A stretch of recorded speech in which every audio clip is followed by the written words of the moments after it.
This video is to show the chemical mechanism catalyzed by carbonic anhydrase.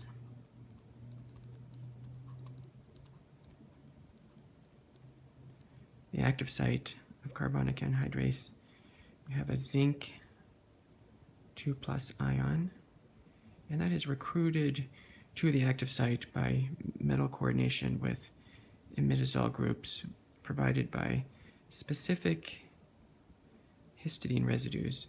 These histidine residues are positioned here through the precise process of protein folding. I'm going to put the residue positions in this first drawing, and not that you need to remember the numbers per se, but just the idea that it's not just any histidine, but precise histidines located somewhere in the primary sequence of the protein that are placed here through the process of protein folding. And then at this axial position, the metal will coordinate the first substrate of water molecule.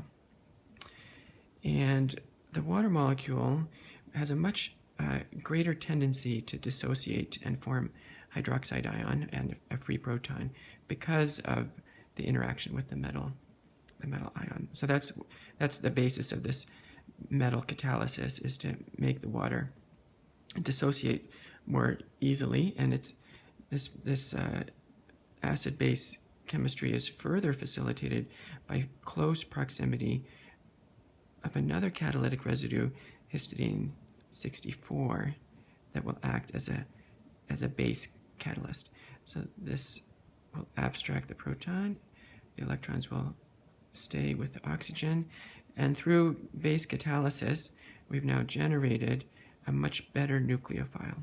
Water's a pretty good nucleophile, but hydroxide ion, with its negative charge, that's very hungry for an electrophilic center, and therefore will act as a much stronger nucleophile.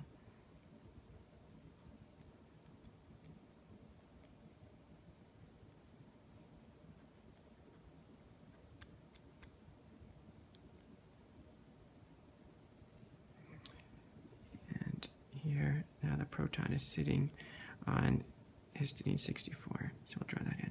Now at the next step, carbon dioxide is going to enter the active site, and it's positioned right next to the hydroxide ion. So this is an example of catalysis by approximation. The two substrates are not, you're not waiting for random collisions that might be favorable for chemistry. Instead, because of close proximity, you're directing, you're orchestrating. The enzyme active site promotes nucleophilic attack by positioning these two substrates very close to each other. And then the electrons will delocalize to this oxygen. And so this nucleophilic attack leads us to form the product bicarbonate ion, right now bound to the metal zinc.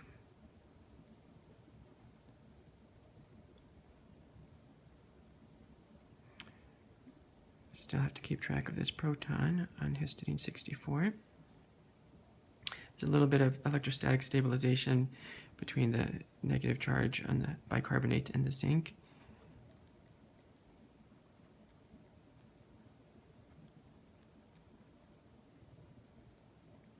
And now, at this point, we will wait for bicarbonate ion to diffuse out of the active site. And that will allow entry to the active site of another molecule of water.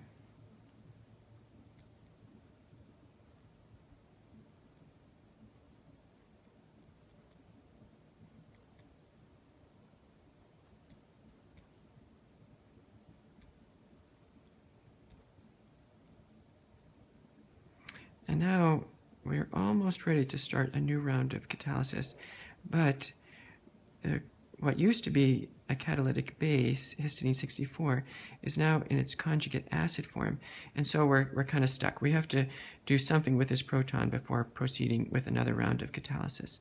And even this step is highly orchestrated. Close to the surface there's a route for this proton to get to a specific interaction with buffer that comes from the outside of the protein structure. It's probably phosphate ion, negative charge, two negative charges here, that's going to act as a base to shuttle this proton from the active site to the outside. And in so doing, we're now back to where we started, where histidine 64 will be able to act as a catalytic base. So important things to remember: base catalysis, that makes it much more likely to form this strong nucleophile.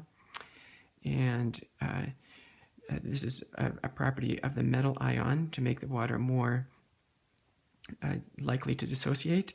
And then even these details about what to do with the elemental particle, the proton, are carefully designed as part of the enzyme catalytic activity.